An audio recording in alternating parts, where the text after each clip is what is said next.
बिहार में धीरे धीरे ठंड बढ़ने लगी है। दिवाली के दिन से तापमान में और गिरावट होने की संभावना है। पटना मौसम विभाग के अनुसार रोहतास, भभुआ, बक्सर, औरंगाबाद, जमुई, बंका, मुंगेर एवं भागलपुर में शुक्रवार और शनिवार तक न्यूनतम तापमान 18 से 20 डिग्री तक रहने का पूर्वानुमान है। वहीं दीपावली के दिन से इन जिलों के साथ साथ राज्य के अन्य शहरों के न्यूनतम तापमान में भी गिरावट देखी जाएगी। अधिकतम तापमान में भी कुछ गिरावट होने का पूर्वानुमान है। विधानसभा में सीएम नीतीश कुमार द्वारा महिलाओं के बारे में कही गई अमर्यादित टिप्पणी से न केवल बिहार बल्कि देश भर में बवाल मचा हुआ है और इस बात को लेकर उनकी निंदा भी की जा रही है। हालांकि मामले को तुल पकड़ता देख बिहार के सीएम नीतीश कुमार ने भले ही माफी मांगते हुए अपने बयान को वापस लेने की बात कही है, लेकिन ये मामला फिलहाल शांत होता नहीं दिख रहा है। उनके इस बयान से आक्रोशित अखिल भारतीय विद्यार्थी परिषद के जवाहरलाल नेहरू विश्वविद्यालय इकाई ने न के खिलाफ विरोध प्रदर्शन करते हुए उनका पुतला दहन किया। केंद्रीय मंत्री ज्योतिरादित्य सिंधिया एक बार फिर उज्जैन में आम सभा को संबोधित करने के लिए आ रहे हैं। उन्होंने हाल ही में उज्जैन जिले की गजिया विधानसभा सीट के उन्हेल में आम सभा को संबोधित किया था। केंद्रीय मंत्री ज्योतिरादित्य सिंधिया का उज्जैन से गहरा लगाव रहा है। कांग्रेस में रहते हुए भी उज्जैन से उत्तर विधानसभा सीट पर चुनाव से इतर आम सभा को संबोधित करने लगातार आते रहे हैं। केंद्रीय मंत्री ज्योतिरादित्य सिंधिया उज्जैन उत्तर से बीजेपी प्रत्याशी अनिल जैन कालूहेड़ा के समर्थन में जनसभा को संबोधित करने के लिए उज्जैन आ रहे हैं। शुक्रवार को वे उज्जैन के पीपलनिका इलाके में आम सभा को संबोधित करेंगे। जब सिंधिया कांग्रेस में थे उस समय भी उज्जैन उत्तर में कई बार आम सभा को संबोधित कर चुके हैं। राजस्थान विधानसभा चुनाव 2023 के आम चुनाव के तहत जोधपुर जिले की 10 विधानसभा क्षेत्रों के लिए गुरुवार 9 नवंबर को नाम वापसी की अंतिम तारीख थी। ऐसे में भाग्या और निर्दलियों के अपने पक्ष में मनाने के लिए खूब मनहूर चली। इसके बाद नाम वापसी की प्रक्रिया शाम 5 बजे पूरी हुई, जिसमें गुरुवार तक कुल 40 प्रत्याशियों ने अपने नाम वापस लिया। इसकी जानकारी देते हुए जिला निर्वाचन अधिकारी हिमांशु गुप्ता ने बताया कि गुरुवार को नाम वापसी के अंतिम तारीख तक 40 प्रत्याशियों ने अपना नामांकन वापस ले लिया है। महाराष्ट्र के मुंबई और ठाणे में रेलगाड़ियों पर पथराव करने की अलग अलग घटनाएं सामने आई है। इन घटनाओं में 3 लोगों को गिरफ्तार किया गया है। इन पथराव की घटनाओं में 2 महिलाएं घायल हुई है। पुलिस अधिकारियों ने गुरुवार को यह जानकारी दी। एक अधिकारी ने बताया कि ठाणे जिले में CSMT जाने वाले AC लोकल ट्रेन पर गुरुवार को कथित तौर पर पथराव करने के आरोप में 2 लोगों को गिरफ्तार किया गया है। इस घटना में एक महिला घायल हो गई थी। तेलंगाना विधानसभा चुनाव के लिए नामांकन दाखिल करने का आज आखिरी दिन है, लेकिन बीजेपी ने अभी तक 11 उम्मीदवारों के नाम की घोषणा नहीं की है। इससे अभ्यर्थियों में तनाव बढ़ता जा रहा है। तेलंगाना विधानसभा चुनाव की नामांकन प्रक्रिया कुछ ही घंटों में खत्म हो जाएगी। राज्य भर में अब तक 2317 नामांकन दाखिल किए जा चुके हैं। अकेले गुरुवार को 1129 नामांकन दाखिल किए गए हैं। 9 नवंबर एक शुभ दिन है। सीएम केसीआर ने गजवेल और कामारेड्डी निर्वाचन क्षेत्रों में नामांकन दाखिल किया। मंत्री केटीआर ने सिरसिला में और हरीश राव ने सिद्दीपेट से नामांकन दाखिल किया। नामांकन से एक दिन पहले कांग्रेस पार्टी ने अंतिम सूची जारी की। इसके अलावा कांग्रेस पार्टी के अंतिम सूची के उम्मीदवार आज अपना नामांकन दाखिल करेंगे। इसके अलावा टीपीसीसी प्रमुख रेवंत रेड्डी आज कामारेड्डी में अपना नामांकन दाखिल करेंगे। आज कामारेड्डी में खुली बैठक भी है। कर्नाटक के सीएम सिद्धरामैया बीसी घोषणा की घोषणा करने के लिए इस बैठक में शामिल होंगे।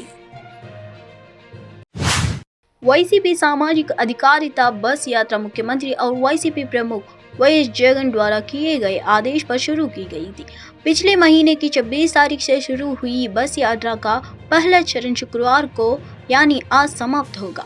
पहले चरण 39 विधानसभा क्षेत्रों का दौरा करने का निर्णय लिया गया था, लेकिन विभिन्न कारणों से इस 35 विधानसभा क्षेत्रों में पूरा किया जा रहा है।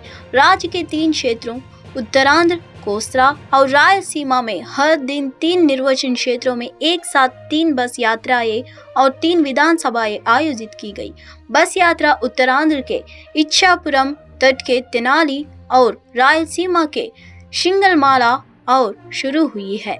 यह सुनिश्चित करने का ध्यान रखा गया है कि इस बस यात्रा में BC, SC, ST और अल्पसंख्यक समुदाय के मंत्री, विधायक, संसद और अन्य नेता भाग लें। इन साढ़े 4 वर्षों के दौरान इन सामाजिक समूहों के विकास और कल्याण के बारे में जनता को बताना मुख्य एजेंडा है।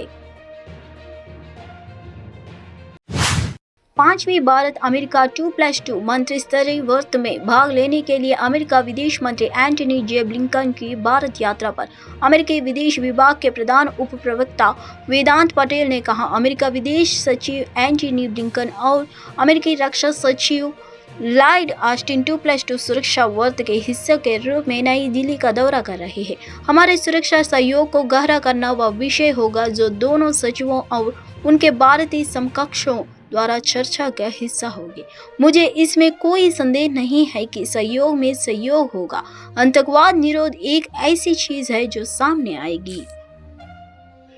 9/11 US and now 7/10 in Israel, among other countries, and they keep changing their names. You can ban them, sanction them, anything you can do.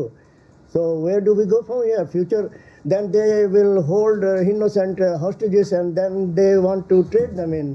Secretary Blinken is heading to New Delhi as part of the 2+2 security dialogue with Secretary Austin, and so I have no doubt deepening our security cooperation will be a topic that is discussed by Secretary Blinken, Secretary Austin, and their counterparts in the Ministry of External Affairs and Ministry of Defense. I will let that trip play out before we share further, but I have no doubt that cooperation, especially in the counterterrorism space, is something that will come up in areas where we can potentially deepen our partnership. Second question, sir.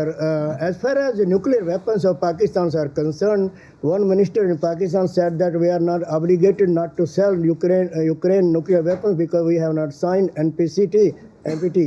And because of the cash flow problem in Pakistan, there is a discussion between Ukraine and Pakistan because ministers met in Pakistan. So what do you have any about these comments? I'm sorry, I didn't catch the first part of your question. Pakistan want to sell to Ukraine, and Pakistan's minister said that we are not obligated to any international pressure because we have not signed NPT. I have not seen that report, and so I'm not just going to hold back on commenting on it until I see it. Sure, go ahead. Thank you so much about Southeast Asia. What I want to ask you that before I ask you, let me tell you that with the support of USA, Bangladesh government took a zero tolerance policy in combating terrorism and radicalism. Media reporting the achievement positively contributes to the counter-terrorism effort and national interest of USA. How do you evaluate the achievement of the current government about this matter? So I will speak about this in broad terms that you've heard me say before, that last year we celebrated 50 years of diplomatic relations with Bangladesh, and of course that this is a country that we're looking 9 नवंबर को बांद्रा दिशा में toll plaza पर खड़े 6 वाहनों से तेज रफ्तार car टकराने से 9 लोग घायल हो गए और 3 की जान चली गई। मुंबई पुलिस ने बताया कि तेज रफ्तार कार वर्ली से बांद्रा की ओर आ रही थी। मुंबई पुलिस के DCP जोन 9 कृष्णकांत उपाध्याय ने कहा, रात करीब 10:15 एक इनोवा कार वर्ली से बांद्रा की ओर जा रही थी। उसने एक मर्सिडीज कार को टक्कर मारी और फिर कार की गति बढ़ा दी। टोल प्लाजा से जल्दी निकलने के चक्कर में उसने आगे बढ़कर 2 से 3 कारों को टक्कर मार दी। हादसे में कुल 6 कारें शामिल है। 9 लोग घायल हो गए और 3 गंभीर रूप से घायल हो गए और उनकी जान चली गई। इनमें 2 महिलाएं और 1 पुरुष शामिल है। अन्य 6 का इलाज चल रहा है। इनोवा कार में ड्राइवर समेत 7 लोग सवार थे।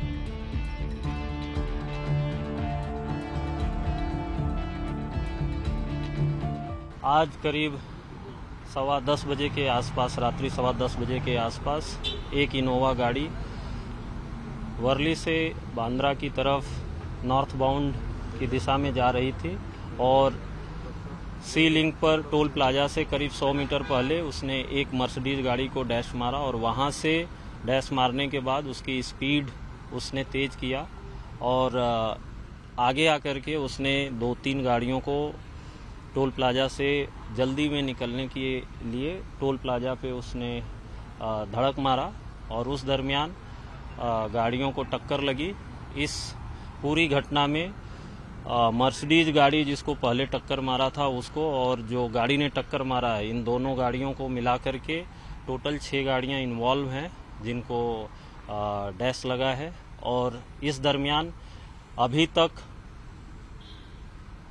टोटल 9 लोग जख्मी हैं, जिसमें से 3 सीरियस थे। 3